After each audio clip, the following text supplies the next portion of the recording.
Bonjour, bonjour. Safran Vision journalière. Il est sur son ATH ici, le ATH du 5 mars 2025 à 260,90. Il a fait un plus haut ici, mais il n'a pas clôturé au-dessus de l'ATH qu'il a fait ici.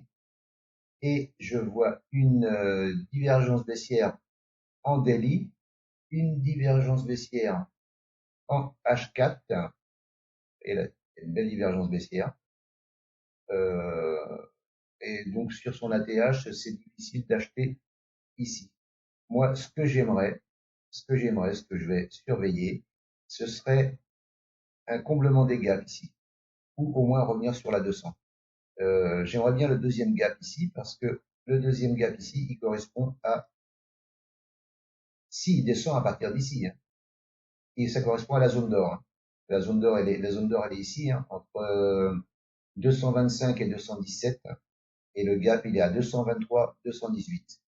À partir de là, je pense qu'il faudra commencer à s'y intéresser. En plus, il y aura la SMA 200 ici qui fera soutien aussi normalement. Voilà. Mais pour l'instant, c'est haussier. Il n'y a rien à dire. C'est haussier. Mais de là à acheter ici sur un ATH là, c'est dangereux. Par contre, s'il y a un repli, s'il y a un repli, ça peut être très intéressant.